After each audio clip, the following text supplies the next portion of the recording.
कहानी की स्टार्टिंग में हमें एक बूढ़े आदमी के फ्यूनरल को दिखाया जाता है जिसका नाम जोंग सब है।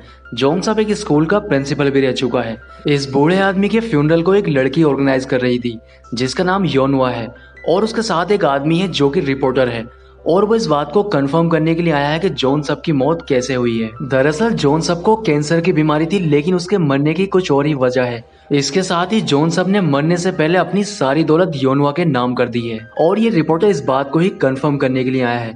लेकिन योनवा से काफी देर बात करने के बाद उस रिपोर्टर को ऐसा कोई भी सबूत नहीं मिल पाता है जिससे ये साबित हो सके कि उसकी मौत कैंसर से नहीं बल्कि किसी और वजह से हुई है। इसलिए योनवा से काफी देर बात करने के बाद वो रिपोर्टर यहाँ से चला जाता है। अब कुछ दिन के बाद वो रिपोर्टर फिर से योनवा के घर आता है और उससे फिर से जॉन सब की मौत के बारे में जानने की कोशिश करता है। इसलिए अब योनवा उस रिपोर्टर के सारे सवालों के जवाब देने के लिए तैयार हो जाती है। अब रिपोर्टर योनवा से जॉन सब की मौत के बारे में बहुत सारे सवाल करता है जिसका वो एक एक करके जवाब देने लगती है और यहाँ से कहानी फ्लैशबैक में जाती है जहाँ पर हमें योनवा को दिखाया जाता है जो कि इस बूढ़े आदमी के घर केयरटेकर बनकर जा रही है। अब उसके घर पहुंचने के बाद वो बूढ़ा आदमी उसको बताता है कि उसे लास्ट स्टेज का कैंसर है जिसकी वजह से वो कुछ ही दिनों का मेहमान है और उसकी जो भी जिंदगी बची है वो उसे सुकून के साथ जीना चाहता है। इसलिए तुम्हें यहाँ रहकर मेरा पूरी तरह से ख्याल रखना होगा। यहाँ पर ये बूढ़ा आदमी योनवा को बताता है कि मेरा इस दुनिया में कोई नहीं है, मेरा एक बेटा था जो कि कार एक्सीडेंट में मारा गया है। अब योनवा इस बूढ़े आदमी की बात सुनकर उसका ख्याल रखने के लिए तैयार हो जाती है। लेकिन शुरुआती दिनों में योनवा घर का काम अच्छे से नहीं कर पा रही थी, यहाँ तक कि उसे ठीक से खाना भी नहीं बन रहा था।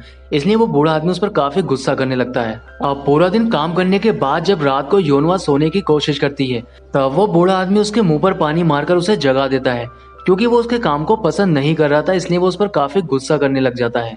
लेकिन धीरे धीरे जैसे समय गुजरने लगता है योनवा काम को अच्छे से करने लग जाती है और वो उस बूढ़े आदमी का काफी अच्छे से ख्याल रखने लगी थी जिसकी वजह से उसने अब योनवा के ऊपर गुस्सा करना भी छोड़ दिया है और वो उसको हमेशा अपने साथ रखता है। एक रात जॉन सब योनवा को एक पार्टी में लेकर जाता है जहाँ पर वो उसे अपने सभी दोस्तों से मिलवाता है। अब इस पार्टी में योनवा स्टेज पर खड़े होकर एक गाना गाती है जिसके गाने को सुनकर जॉन सब काफी खुश होता है और योनवा का ये गाना सुनकर वो उससे बहुत इम्प्रेस हो जाता है क्योंकि ये गाना उसकी वाइफ को बहुत पसंद था।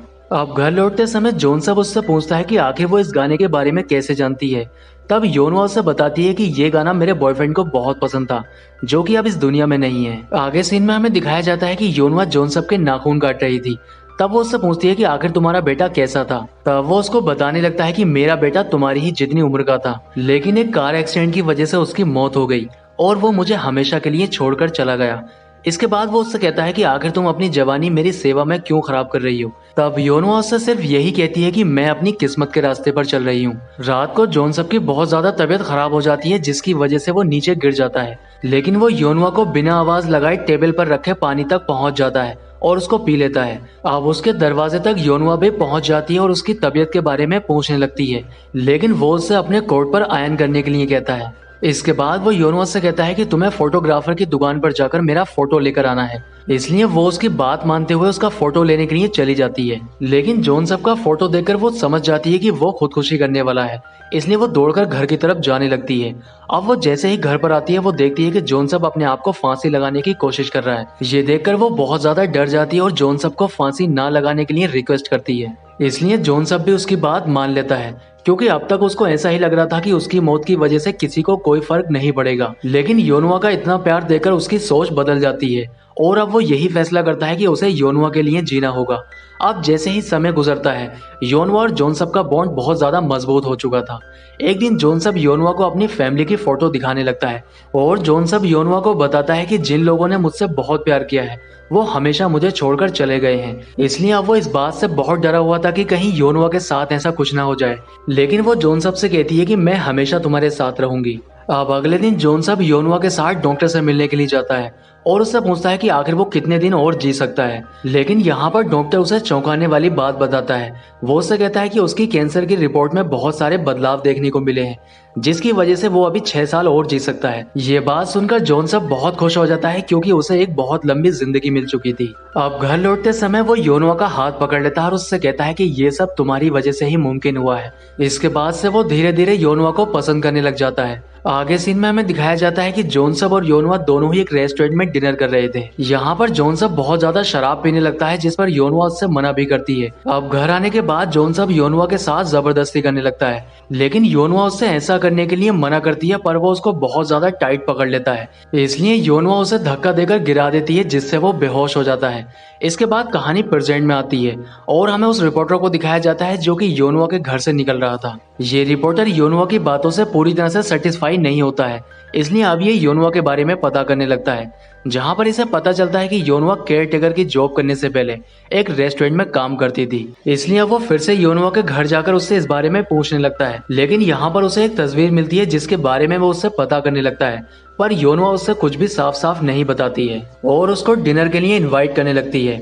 अब डिनर करते समय वो रिपोर्टर उससे मजाक में कहता है कि आखिर तुमने तो उस बूढ़े आदमी को नहीं मारा है, लेकिन योनवा उसकी बात को इग्नोर करते हुए उसके लिए ड्रिंक बनाने लगती है और इसके बाद वो फिर से उसे अपने अतीत के बारे में बताने लगती है। अब कहानी एक बार और पास्ट में चली जाती है, जहाँ पर हमें योनवा को दिखाया जाता है। यहाँ पर हमें दिखाया जाता है कि योनवा फिर से जोनसब के घर आकर उसका ख्याल रखने लगी थी, लेकिन अब जोनसब का नजरिया योनवा के लिए बदल चुका था। वो उसे पहले की तरह डांटने लग जाता है, इसके साथ ही वो उसको गंदी नजरों से भी देखने लगा था। लेकिन योनवा अपनी जॉब बचाने के लिए उसकी हर बात मानने लग जाती है, यहाँ तक कि वो उसे खुश करने के लिए उसे सेड्यूस भी करने लगती है। लेकिन तभी कहानी प्रेजेंट में आती है और योनवा इस कहानी को यहीं पर रोककर उस रिपोर्टर से कहती है कि इस कहानी को बताने से पहले मैं अपने अतीत के बारे में तुम्हें एक और कहानी बताना चाहती हूँ। इसलिए अब योनवा उस रिपोर्टर से उस रात के बारे में बताने लगती है जब वो अपने एक्स बॉयफ्रेंड से पहली बार मिली थी। उसका एक्स बॉयफ्रेंड एक क्लब का मालिक है और योनवा वहाँ पर काम करती है। दरअसल योनवा उसको बहुत पसंद करने लगी थी, पर वो इस बारे में उससे बात ही नहीं कर पाती थी। लेकिन एक दिन ड्यूटी खत्म होने के बाद योनवा क्लब के बाहर बैठी थी, तब वो लड़का उसके पास आता है और उसे अपने साथ डिनर पर चलने के लिए कहता है। अब ये दोनों ही एक दूसरे के साथ डिनर पर जाते हैं और इसके बाद से ही ये दोनों एक दूसरे के साथ एक अच्छे रिलेशन में आ चुके थे। कहानी फिर से प्रेजेंट में आती है और हमें उस रिपोर्टर को दिखाया जाता है जो कि योनवा के बेड पर सोया हुआ था, क्योंकि रात उसने डिनर के दौरान ज्यादा ही शराब पी ली थी। अब जैसे ही उसकी आंख खुलती है उसे बाथरूम से योनवा के रोने की आवाज आती है, इसलिए वो वहां पर जाकर योनवा से उससे रोने की वजह पूछता है। तब योनवा उससे रोते हुए कहती है कि उसके साथ अतीत में जो भी कुछ हुआ है वो बेकसूर है, उसने उस बूढ़े आदमी को नहीं मारा है। इसलिए अब वो उसको समझाने लगता है कि तुम्हें इस बात से परेशान नहीं होना चाहिए। इसके बाद वो रिपोर्टर योनवा को किस कर लेता है। अब अगली सुबह जब उस रिपोर्टर की आंख खुलती है तब वो देखता है कि योनवा उसके पास नहीं है, वो यहाँ से जा चुकी है।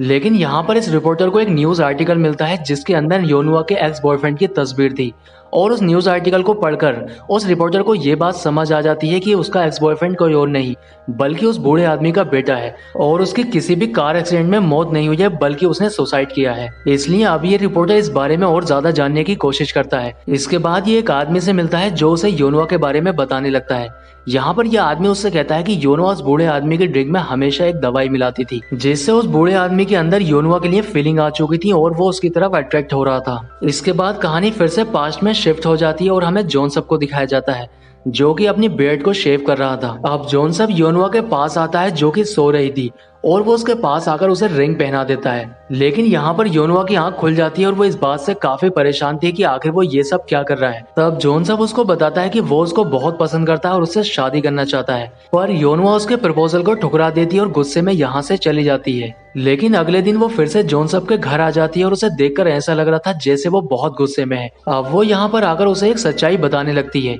यहाँ पर वो उससे कहती है कि मेरा एक्स बॉयफ्रेंड कोई और नहीं बल्कि तुम्हारा बेटा है और मैं उसकी मौत का तुमसे बदला लेने के लिए आई हूँ। दरअसल योनवा अपने एक्स बॉयफ्रेंड की मौत का जिम्मेदार उसके बाप को ही मानती थी। दरअसल जोनसब को जब इस बात का पता चला कि उसका बेटा एक क्लब में काम करने वाली लड़की से प्यार करता है, तब वो इस बात को बर्दाश्त नहीं कर पा रहा था और वो अपने क्लब के मैनेजर से इन दोनों को ही अलग करने के लिए कहता है। लेकिन क्लब के मैनेजर ने योनवा के बॉयफ्रेंड को पकड़कर उसी की आंखों के सामने योनवा के साथ बहुत गंदी हरकत की, जिसे देखकर योनवा का बॉयफ्रेंड बर्दाश्त नहीं कर पाया और वो रोड पर जाकर एक कार के सामने आ जाता है जिससे उसकी मौत हो जाती है। लेकिन आज जब ये बात जोनसब को पता चलती है तब वो बहुत दुखी हो जाता है, उसे बहुत पछतावा होता है। अगले दिन जोनसब योनवा से अपने आप को नहलाने के लिए कहता है, इसलिए योनवा उसको अच्छे से नहलाकर रेडी कर देती है और यहाँ से चली जाती है। अब उसके जाने के बाद जोनसब खुद को फांसी लगा लेता है जिससे उसकी मौत हो जाती है। आगे सीन में हमें योनवा को दिखाया जाता है जो कि एक रेलवे स्टेशन पर बैठी थी।